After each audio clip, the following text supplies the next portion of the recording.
Hey everyone, welcome to a short video, hopefully, on some just review that goes over some basic topics, including basically if statements, loops, functions, some things about scope, and a bit more. Hope this helps out. Let's just get started. So first thing we're going to start with are the relational operators. Relational operators. And basically what these guys are the guys that are for conditional or comparison statements, basically. Um, and when you're using relational operators, these statements are going to be true or false statements, basically. But they're going to have multiple potential different conditions. Because basically, uh, once I get into them, you'll see why. So let's just get started. Alright, I'm going to just go ahead and give out some of these guys. So this guy we have the is equal sign, and then this guy we have is not equal.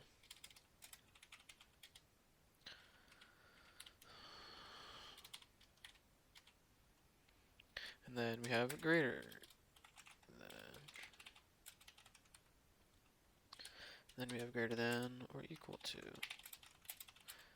And if you've done math, these obviously look very familiar, so these are basically from math. Or equal to. But these are basically all of our relational operators. And as a reminder, these guys are not the same as just one equal sign or some other things with equal signs. Because remember, this equal sign is for initialization or for assignment. So basically, it's any kind of assignment or reassignment. And basically, there are also some assignment operators, which I will remind you of as well. And these guys are going to be these guys. So we have equals, which is just the assignment operator, which assigns it directly to that value. And then we have the plus equals, which basically kind of does a sum value of some value. So plus equals 5. So let's say we had variable plus equals 5, that would add 5 to that variable itself. So basically kind of think of it like a sum. And then same thing with the rest of these. So you have subtractive or subtractive, so difference, total difference, I don't know. And then same thing with multiplication, you would get like the product by itself, and then division by itself, and then the modulus guy by itself. I've never used that, but let me write the rest of these guys in. So we have sum, and then we kind of have difference, and then we have the product, and then we have division. And then even you have this modulus guy. And remember, these guys are not comparisons. These guys are assignment operators.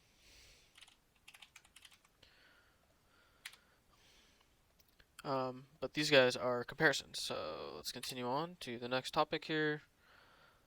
Before we actually start using any of this, we're going to have the logical operators. And then these are going to be basically our Boolean conditions, which also go to true or false. But these guys only have two potential conditions. I don't know if that's a good way to explain it, but as I go through some examples, I'll kind of show what I mean. I guess even a quick review after this. So first, let's start with the AND operator, right? So this is the AND operator, and then let's say we have this OR, and then we have this NOT operator. Kind of line up, okay, NOT.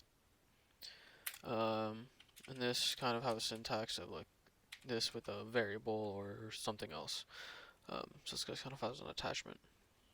And remember, these guys are also not the same as just a single one or a single one. These guys, just got to keep in mind, are different.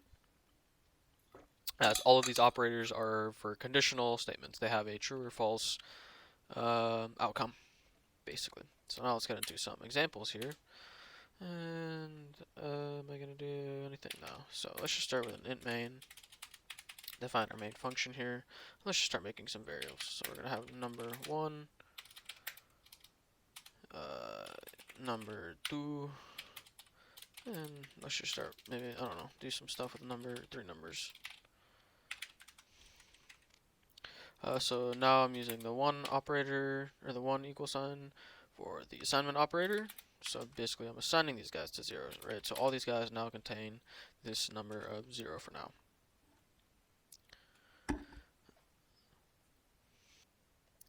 So I guess back to our little notes here. We have basically if statements. Because with if statements, we can have an expression here that can have a true or false outcome. So these are basically good for our conditional statements here, right? So if we have an expression, then that means this expression would return true. That means we can come into the block of code here. And then just to go more further with those if statements, we can have else if statements. I don't want to type that. Okay, which can take an expression as well. And then remember, if expression 1 is false, so basically we come into here when expression 1 here. So this if statement, if this guy is false, then we'll come in here and check this expression. Then when this expression here, maybe we can do expression 2.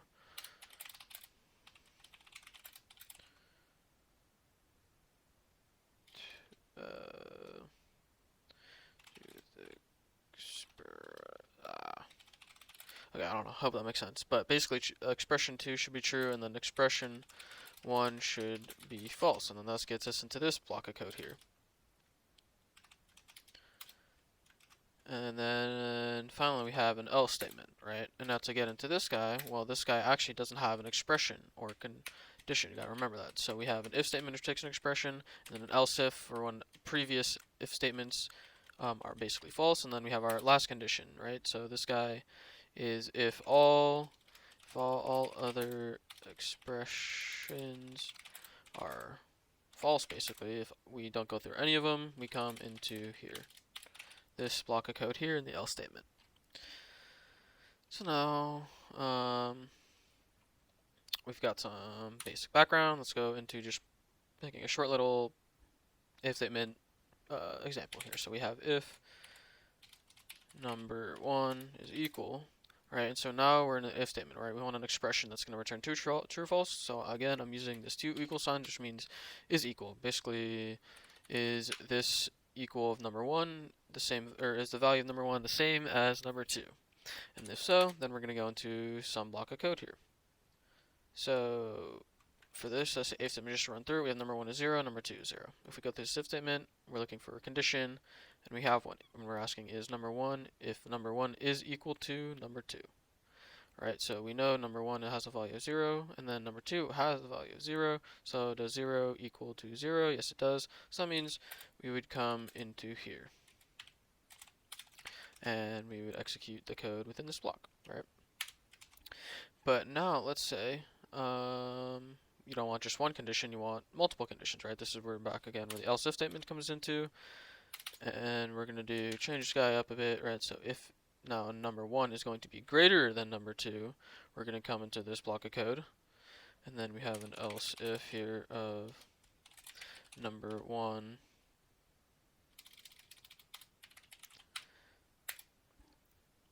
is equal to number 2. This guy's going to be our else if condition. Then we're going to enter this block of code if that statement is true. And then of course we just have an else statement here that'll go through this block of code. Now you may want to check. Now if you want to check all the conditions for numbers, right? We have greater than, we have equals to, and maybe you don't want to check less than. Well, we don't want to do that necessarily because that's kind of a redundant check for our code. because basically we will only have one condition left, right? If number 1 is not greater than number 2, so basically, if number 1 is greater than number 2, we'll have this code that covers it. If number 1 is equal to number 2, so if it's the same numbers, we got it covered. And basically the only other option is if they are basically less than. There might be some weird thing I'm not thinking of, but basically just with the 3 cases greater, less than, or equal to. And so if we were testing some numbers, right? Now if we did this, right, it's 5, then it'll go into this block of code, right?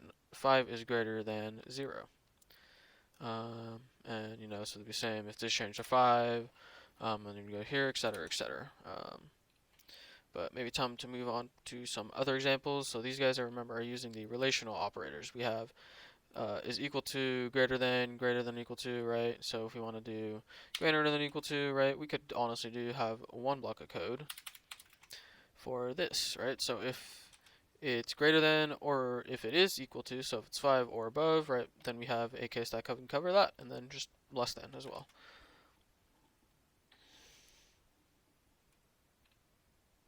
And this is an example using the relational operators.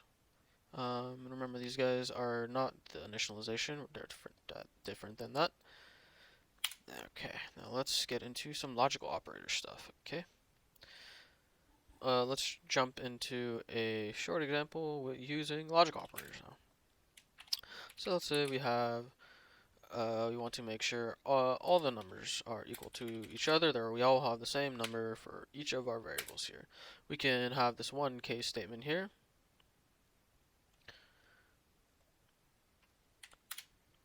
And then so we have this case covering if number 1 number is equal to number 2. And then we'll go into this block of code. Well, what if we want to see if we want to see to check the third number? Let's say maybe you might think to write an if statement in here, right? So if number 1 is equal to number 2, then we have one number that's true. So now let's check if number 1 is also equal to number 3.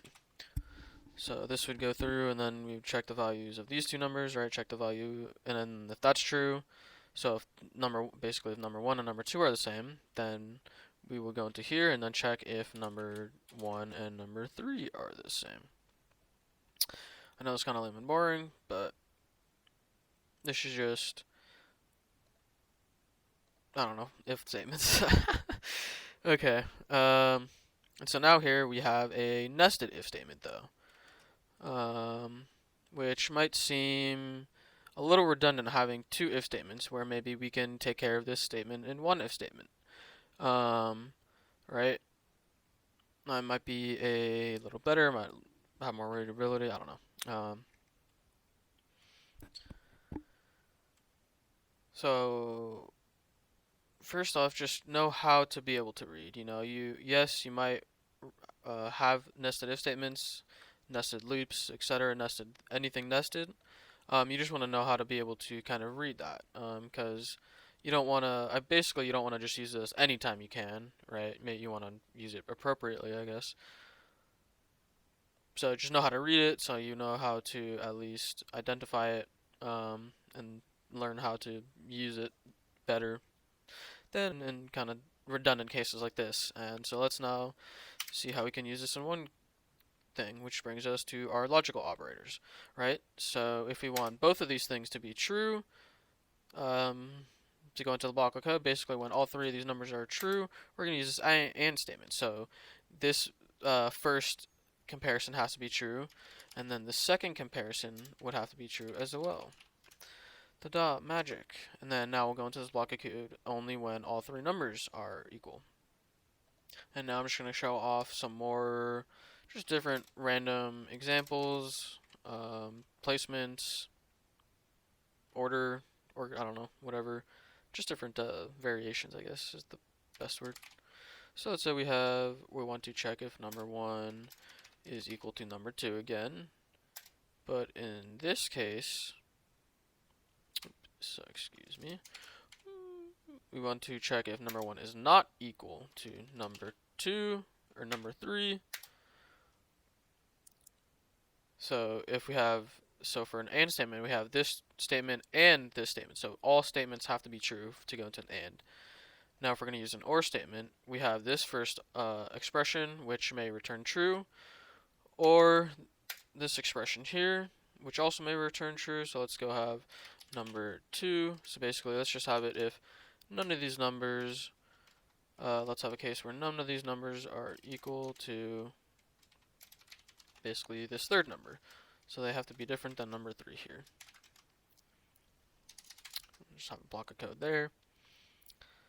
And so if we have our first statement that returns true with an OR statement, if at least either of them, so if we have the first statement returning true, it will go inside this block of code. And if we, sorry, excuse me, I might have explained it wrong, but we're not checking for if both of them are. We're checking to see if either one of them are not the same.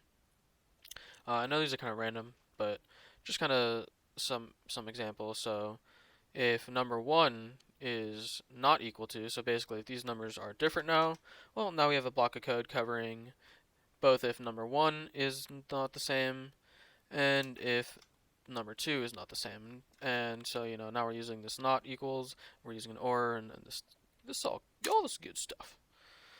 Alright, so now we're going to have another else if, actually no. But we can have many other cases, go on through this forever. But basically these are our logical conditions. So we have when both conditions or 3 conditions have to be true. Because so you can continue to chain these, make sure to use parentheses appropriately, etc. It's all organized neatly and is readable, stuff like that. So just make sure to remember if statements takes expressions and conditional expressions that can return true or false. And I guess I forgot to explain, but basically real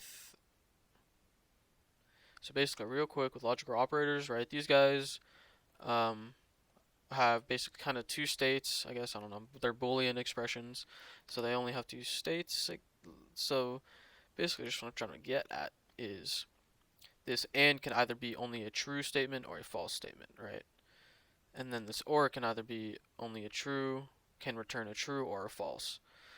So these guys kind of only have 2 potential conditions in that matter, right? But let's say when we're using something like greater than, right? So if we just happen to change we change these guys to greater than symbols, right? Well, now we have many options, right? Number 1, there's not one number or one value that can make this condition true, right? There's multiple values. If number 2 is 4, well, number 1 can be 4, 5, 6, 7, right? These have more than just a true or kind of false potential, I guess. Alright, so these can be many, many values, and they can have many different variations in the comparison, whereas to these and or, they kind of only have a true or false, right? So there's that kind of difference in those. Alright, and kind of a couple less things to go over for part 1 of 3, I guess, because fuck. Okay, so on to part kind of, I don't know, 3.5 is one of our other operators here, which is going to be the conditional or ternary operator. And this guy is a very weird one, which uses a question mark and a colon as its syntax, basically. So this is kind of what you do. More specifically, you'd have something like a variable possibly equal to some expression. Here, I'll write it this way.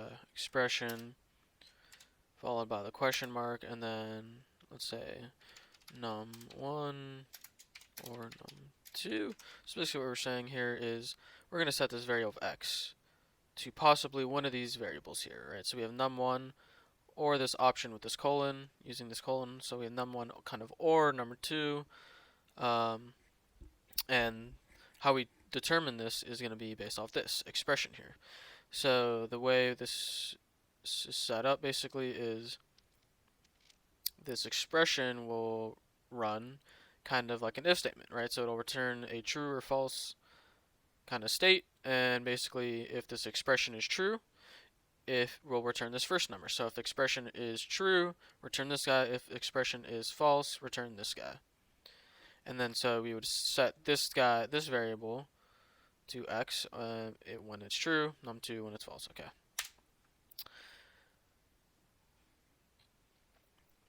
So something fun. No, that's not fun. Okay. Something that might come up in kind of an algorithm is a possible max number, or finding a biggest number, or counting a big number, or something about some sort of max integer, I guess.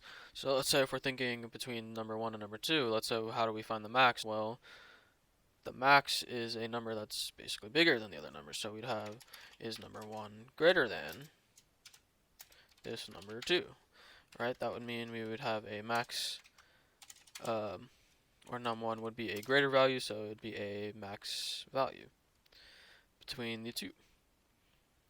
And so let's say to keep track of this now, we want to make another variable here called max, default to 0. So now we have a max variable that we want to use to see which one is the max. So let's say if we have number 1, we have a 0, number 2, let's keep set at 4, right? Is 0 greater than 0 greater than 4? No, it's not.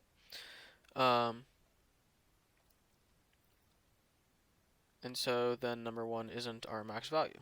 I realized I might have, I think, explained again.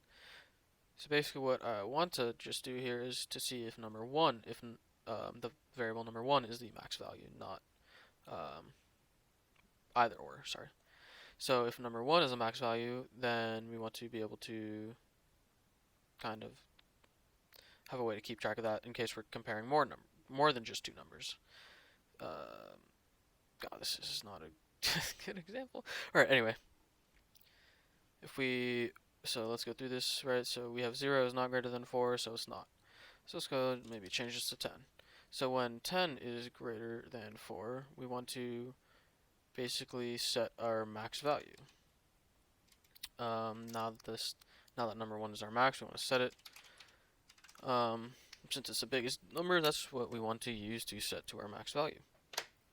And so, this would be ideal for comparing, kind of maybe if number 1 was changing constantly. So, instead of this number just being a static number like I have here, this would be more than just two values. But it would basically keep count of the max. So every time number 1 is greater than number 2, that will be this. That will set the max to this. But maybe I shouldn't delete it. Okay. But we can actually write this kind of in one statement using this ternary thing by going with the variable of max, and we're going to set it equal to basically the result of this. So we're going to have our expression here, which is going to be the same thing. Number 1 is greater than number 2. And now with this guy, we can choose which kind of number, I guess, to put. So unlike this one, which only compared number 1 to number 2, this only took care of one case. With this guy, now we can choose. If number 1 is greater than number 2, if that is a true statement, well, we want to set the max to number 1. Otherwise, if number 1 is not greater than number 2, if this returns false, well, then number 2 must be greater, so we can return number 2. And that's just kind of a quick way to find the max number, use ternary operator. And the last thing I'm going to go through real quick is just a switch statement again.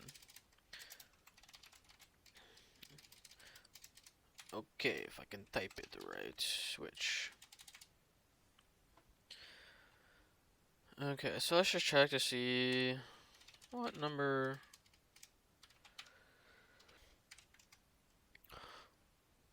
Don't forget your semicolons, I forgot that. Okay. So now we got this guy lined up. So now we're going to have a switch statement for number 1. We're going to have different cases for number 1. So let's say, so the use of a switch statement is to basically check for multiple specific values. So let's just say, again, we want to check if number 1, the value number 1 is equal to number 2, right? So if we have that, oh, it must have a const. Alright, well, let's make this guy a const real quick. So in order to compare variables in a switch statement, they must be const. And then we want to have some sort of expression here that we're going to do, right? So, not expression, geez, what am I saying? We're going to just have some more whatever blah blah code that will run here. And then we want to break after it. It's always going to be good practice to break after each case, unless there's an absolute good reason. Because remember, these cases will leak. So as I make another one here, let's just say a random value 10. So now we're going to compare, okay, is number 1 equal to number 2, or is it equal to 10, or is it going to be equal to other cases, right? And so as we made this new case, now we're going to have, more code here. And then if we don't have a break, if we kind of remove this, it would leak. It would basically leak through. So it wouldn't care that number 1 doesn't equal this 10 here. If it was equal to number 2, it would go through it. So just basically go from top to bottom, unless you have the break statements, right? So the break will prevent any leakage. That's kind of sounded weird, but it won't prevent any follow through of the switch statements. So let's say if we just add all these cases, we want to make sure we have our break statements. And don't forget that you might want to add a default statement. And now with the default statement, you might be wondering if it's right to use a break statement here. And I would go ahead and say, get in the habit and practice of just always putting a break statement just for consistency, so that you can see that every single thing here has a break statement, and it's just readability. You understand that it's going to break after, up to a certain point of the code. And readability and consistency are very good things to get to, basically things to have good habits in. Like writing break statements, etc., like this. And again, that is just the basic order of a switch statement. They check in the order of case by case, so they go down the tree, and if you don't have a break statement, it will just go to the next. It will just go follow through to the next one. So this was just some basic review, going over some if statements, loops, functions, and kind of getting into the difference of scopes here, as we have different blocks of code, and basically within different blocks of code are the different scopes, which we're getting into. Moving on to another topic here, we're going to start with a bit more on operators, and these guys will have some correlation with loops.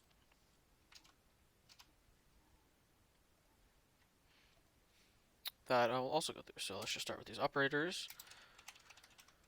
Operators. And these guys are going to be basically the increment and decrement operators, which basically add 1 or subtract 1 to that variable. And those use the 2 plus and 2 subtract, which remember, again, these guys are different than just 1 plus and 1 minus. These guys are different. Okay. And you can use them in 2 different ways. You can use them as prefix and postfix, basically. What this means is, let's say you have a variable, you can put it after the fact, and basically what will happen is it will add it to the variable kind of after, and you'll see where this comes into play. Or you can do it before, and we'll get into that goodies.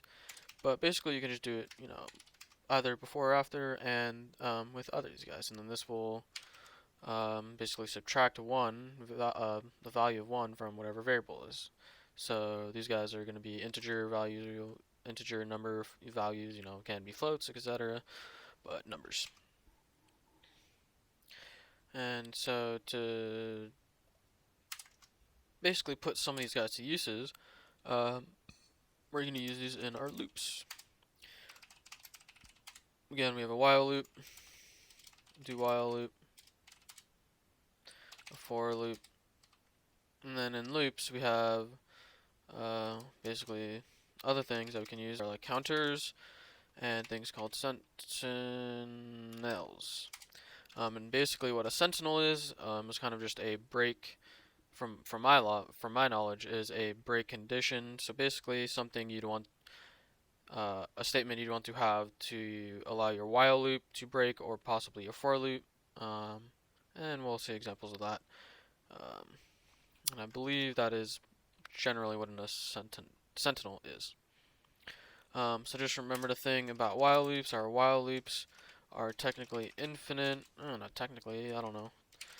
They just can be infinite loops. These guys are loops that run until their expression here becomes false. So every time this expression is true, which something can be true for an infinite amount of time, so it technically be infinite, right? Until your computer crashes, etc. And so you'd want to be able to break out of a true expression. It's similar to a do while loop, but specifically with the do while loop, only the while portion, right? So the do part will always run one time, but the while loop might run 0 times, or the while loop might run infinite amount of times again. So you gotta be careful of that. And then again, the reason why I use for loops are they usually are used, or they're usually used since we know the number, or we can obtain the number of times for it to loop exactly. And this for loop uses a counter, and then it has a exit condition to exit the loop. So let's just get into a nice good example here. So this can be a short little part on this. I'll just go through the code and explain it. These kind of comparisons and conditions and expressions and all this whatever mumbo jumbo will be kind of random. So one thing we're going to start with is that switch, a little tip here, switch menu is great for a, oh god, what am I saying? Switch is great for a menu. So if you have multiple options and you want the user, whoever, to possibly input either numbers 1 through 10 of options, or A, B, C, D of options, a switch is great for this type of menu.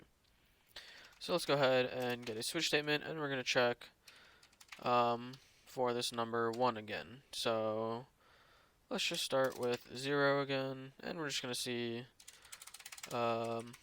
what different cases to take care of with this different as we change this variable, basically.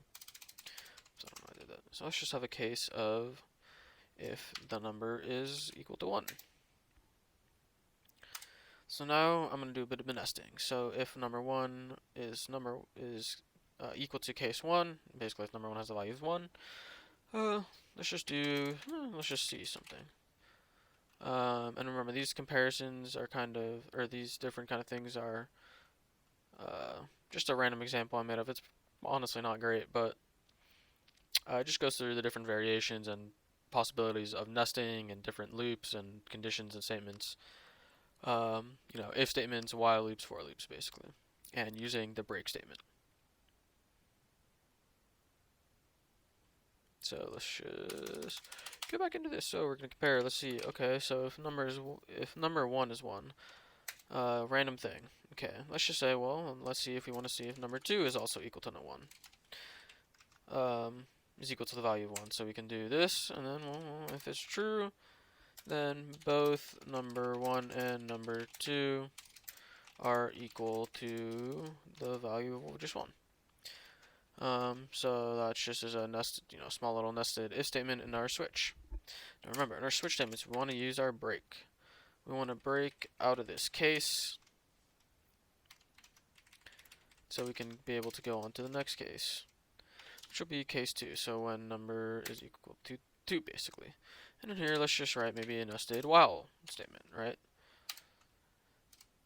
So we have, let's say we'll want this loop to run while number 1 is smaller than or less than or equal to basically the sum of these guys. So number 1 plus number 2. Alright, so I made a small error, and so I fixed it by initializing number 3 to number 1. So basically number 3 has this original value of whatever number 1 will be.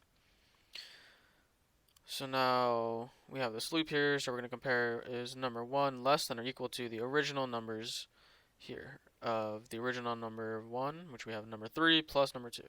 So the sum of these guys. And then while we're looping, let's just increment number 1 until it is equal to the sum, basically, of the original number. So well, let's just go through. We have 0 and we have 4 here. So while 0 is less than or equal to, well, number 3 is the original value is 0, so this guy is always going to be 0 plus 4, so our sum is going to be 4. So while 0 is less than 4, increment 0 to 1. Now we loop back again while 1, right, number 1 is now 1, while 1 is less than 4. Okay, true. Increment number 1 again, etc. Right, we looping through this guy, increment until we have, so we were at 2, now it'll increment to 3, 3 less than 4, it'll go and increment to 4. Is 4 less than or equal to 4? It is equal to 4, so we're going to go ahead and loop again, 4 to 5. Right, now our condition is false. This is where we basically exit our while loop. And now we can break to get out of that case. Okay, so let's just say we have case 3 now, where we want to just have a for loop. And remember, a for loop kind of has 3 parts to it here. So we're going to have and this is where this counter kind of comes through. We're going to have a counter. Let's just set it to 0 at first. And have this index run while less than our number 1. And then basically have this increment, this index increment. And then let's just say we were to print these numbers somehow. So basically when number 1 becomes 3, so let's just change this to 3. And again, remember that these guys are just kind of not essential to each other. They're just, you should just basically know how to read this and know, basically if you can go through this final switch statement and you can clarify and explain basically what's going on through each of the cases and through each of the conditions and the loops, then you should be good with all these topics. So they're just kind of random. So bear with me here. So let's just say when number 1 is 3, we're going to have this loop here, this for loop. We're going to have this index of, that's basically going to be a count or act as a counter. So the index initialized to 0, and we're going to loop while this index is less than or equal to num 1. Right, so we have 0 basically looping until less than or equal to, what was this, 3. Basically, right, so this is for case 3. So we have 0 is less than 3, so if this is true, then we're going to run. And basically, first we're going to increment index. Mistake in my outline, so I'm going to explain what I'm doing here. This is actually very important. So first off, I just added this curly braces to indicate a block of code that would happen for this for loop. But looking at this for loop, we see we have 3 parts: initialization, sort of true false comparison, and then this third part, which would be basically our index counter. And so many of you, when you use for loops, I don't know why I'm saying many, I don't know who many of you is. Most people I know, I guess, I don't know. Most people I know use post increment on the for loop, or post increment or post decrement in the for loop. I want to make it clear, it actually does not matter if you use either or. There is a certain special case with this, but I hope you will probably not run into this. That's quite a complicated topic, but for most of the general for loops, it doesn't matter if you use post decrement or pre-decrement with your counter there.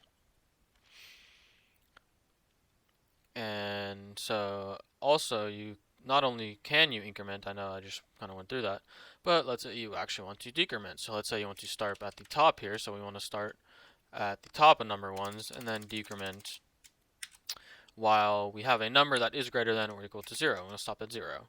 So what we can actually do is go ahead and decrement as well. So for loops are good for both starting at 0 or a low number and incrementing, or starting at a high number and decrementing. Okay. And So hopefully these random examples in the switch statement kind of show you some nesting and kind of the differences between how to use these and some variances in some of these. I don't know. Hopefully this helped. Now to move on to the last little topic here. Again, if you need help with files, go and watch a couple other videos I made on files. Alright, let's get into this final portion of this. And hopefully I actually get through this more smoothly this time. Okay, so right now we're gonna take a look at some review on, oh, I should have changed that. Ooh.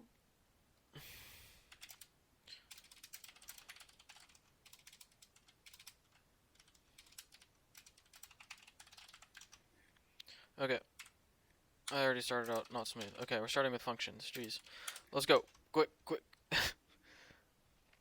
I'm talking to myself. Jeez. Okay. So first off, in one of my previous videos, I do use functions, so you can refer to that video and as well for a more depth example of actually using functions. But first, I'm just going to go over kind of the, I don't know, bulky knowledge part of this. Okay, so basically, to define a function, there's kind of two parts I can refer to it as. We have the header part and the body part. I'm not sure if those are quite correct terms. I guess body is. So this is going to be the function definition. So when you define a function, this is the definition, like the actual definition of the function, where it has the block of code that does contain the contents that will run when this function does get called. And the code, this is what the part where the definition is the part where you insert the code you want the function to do when you choose to run it. So basically, when you have a function, let's just kind of go through this function. So let's say we have this function. Remember, we got it named with a data type, void being no return type. Sorry, return type, not data type. So void being no return, bool being boolean return or integer, etc. And so usually functions, we have these curly brackets, right? So inside these curly brackets are the block of code that where you want to put your code for it to run, right? So we set it up like this: return type name parentheses with potential for passing variables in, and then our block. And this part I would call the function header part, basically just this kind of statement up top, and then this is our body in the curly braces, just to clarify. Okay, so now, along with function definitions, depending where you have your actual definitions of your functions, you might need to use a prototype, just in case, to tell the program and tell the computer that the function exists so it doesn't yell at you. So now with the function prototypes, what you're going to do is also you need the return type. So since our function is a void, we're going to have that same name of the function, and then these arguments have to be the same as well. And then you're going to need to put a semicolon, and the semicolon only goes after the function prototype. So this just tells the computer that this exists. And these guys are usually up at the top of the function. So let's just start making some. I'm going to have an int, let's just name it sum. And this is going to be a function here. Sorry, let me start with prototypes. So we're going to start with int sum. Yeah. And so this is our prototype here. And then this is our header, and this is our body. So basically our prototype and our header have to be very similar, but prototype has the semicolon.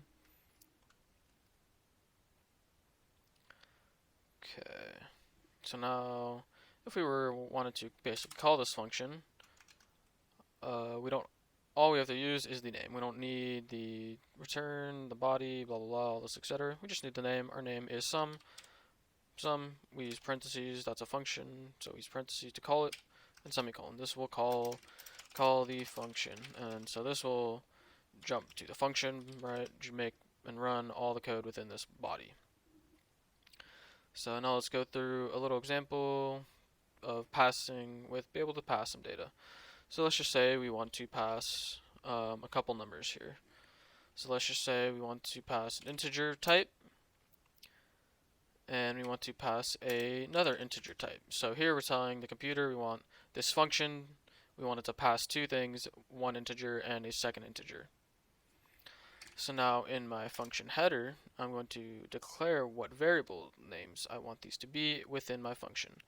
So I'm going to have value x, sure, and value y. These are going to be the variable names that I will use in my function. So basically, this purple color means the variables within this function here are just sum. Because where we're getting these numbers and values are going to be from our main here. So let's say we want to pass our variable, so we're going to pass an integer. Number 1 is an integer, pass that value. Number 2 is also an integer, so you can go ahead and pass both of those values there. So this will pass this value of which has 3, so it'll take this 3 and pass it into value x. So value x kind of has 3, and then pass 4 to value y, so 4 would have, value y would have 4. And this is, again, just some simple layout of functions. And now let's say, what if we wanted to use a default argument? Well, in our function here, I'm actually not sure about a prototype, but let's say we can do this. And instead of passing in, let's say we only want to pass in one number here, well, we can just use this guy as a default argument and set it to, let's say, 0. And so now we pass in this number of 3. Number of 3 gets into value of x. Value x has 3 in this function. And then value y defaults to 0 here. And that is just a small example of a default argument. So basically kind of when you assign it within the header portion there.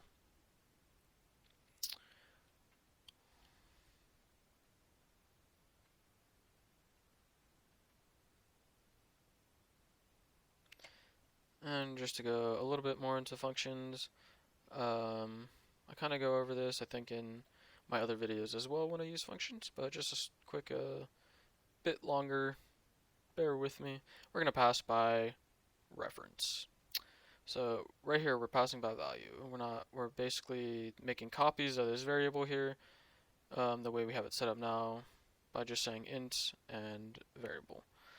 So now we can use the special symbol here of the ampersand, which basically tells us we want to use this as a pass by reference when we use it, or sorry, let me clarify.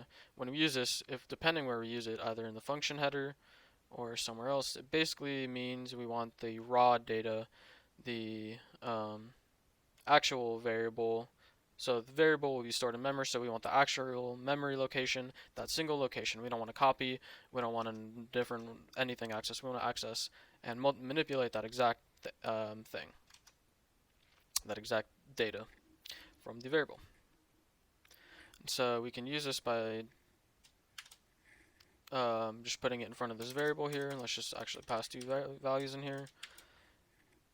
And so now we just put that in front of our variable, and now we have to tell our prototype, okay, well, we're passing an integer by reference, so we gotta tell it that, put these guys in here, so we're passing an integer by reference. So now when we do this, when we pass number 1 and we pass number 2, it's actually going to pass the same exact value of number 1 here, so that way if we change it in here, if we change this value of,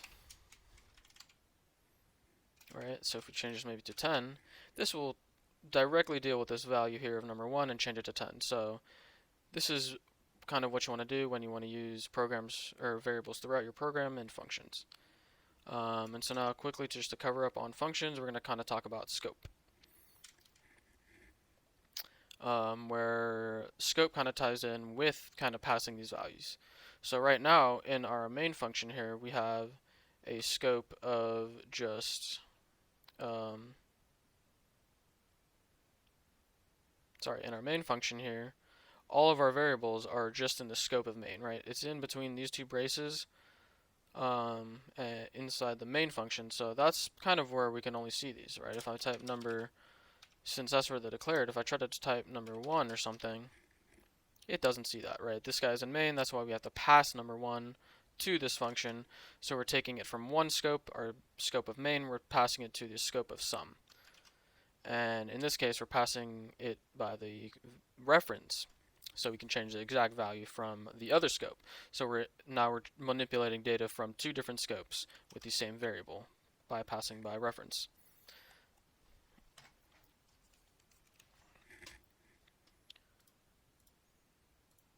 And so that is kind of the scope of functions and variables in functions. But let's say we don't want to, and let's say we want to use a global variable. So instead of putting it in any kind of function, right, this doesn't mean it's global just because it's in main, right? If we put it outside of every single thing, maybe below our prototype here, so let's say we have int number 4 equals 12. So now this guy is a global. So now all these functions can use them. Main can use it. If we use number 4, right, it turns orange. That means it recognizes it. And you can use it in here, right? It's a global variable. Everything can access it. So this scope is global, right? It can be used in this smaller scope and it can be used in this smaller scope. So that's kind of the difference between scopes. It can have an outer scope, it can have an inner scope, it can have a very, very inner scope. But basically, you just got to look out for functions and maybe things like the things with loops or some other statements or expressions like that. But that's essentially the scope. And we can kind of go back. Oh, I already deleted it. Okay.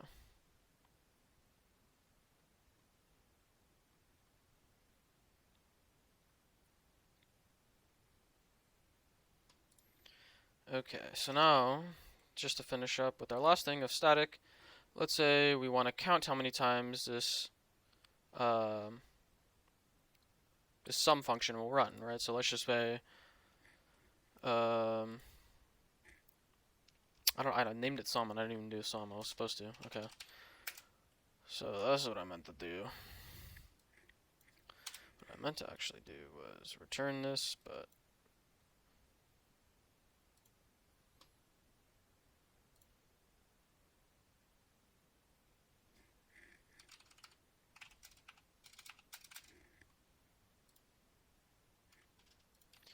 okay, this will be good. Sorry, I kind of jumped ahead of myself in the previous stuff.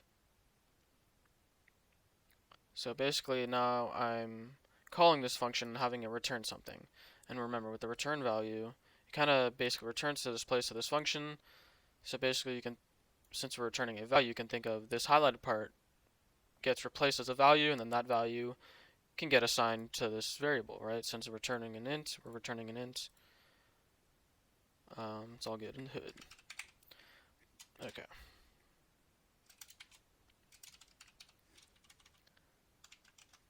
Alright, so let's say we want to return the sum of these guys. Just kidding, we don't want to return the sum. We want to... Oh boy, what am I doing? Okay, we want to sum the value of both of these guys and return a count. My bad. So, what we want to do is first get the sum, so we have value x, value y, so we're just going to continue to add value y to num1. And then what we want to do next is start a counter. So if we want to basically count how many times this will run, and we're not passing this variable in, right? If we're declaring it in this scope, right? So now this guy is all about scope again. We only want to pass in two numbers here. So if we're making another variable in here, we want to make this guy static. I'm going to name it a counter, set it equal to 0. So what happens here is this kind of line of code only gets run once. So that's how you can think about it. Since this is static, we initialize, declare counter, set it equal to 0. Now if we increment counter, we can actually write this in the return statement. So if we increment counter, counter starts at 0, it's going to go from 0, increment to 1, what'll return 1. This guy gets turned to 1, replaces 1, 1 gets assigned to number 3. Then when we go through and run it again, and go here, and we go back here, it'll get the sum, and it won't run this line of code again. This already knows we're in the scope of this function and already knows what counter is, so it will actually, well, I guess it'll kind of just ignore initializing this back to 0, so we'll have our old value of which was 1, right? We displayed it once, ran through it once, and then, sorry, this actually won't. So actually, sorry, what we had before is it'll return 0, and then it'll increment after. So we have a post increment, and this is where this can kind of come into play.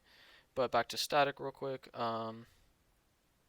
This guy only runs once, so initializes the 1, and then it'll use the incremented value as it increments through the each.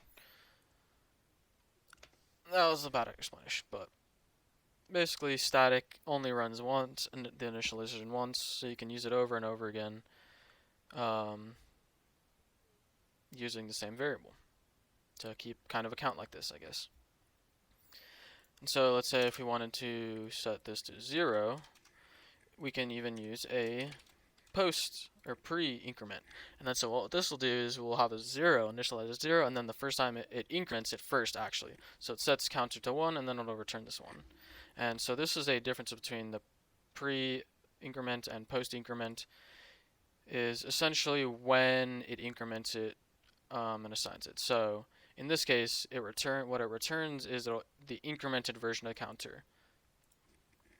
If you have this after, what it's going to return is counter, and then it'll increment counter after the fact that it returned. And so I think this covers most of the topics. Sorry if this is a little jumbled. Hopefully you can just kind of go through the code and maybe my explanations help, but kind of just read through the code at least. If you're able to read through the code and you're able to explain it, good. So you should have most of these basics down then, and you should be able to move on and be happy with your life. Thanks so much for watching. Hope you learned something. Smash subscribe. I promise these videos will get better. I hope. Thanks for watching.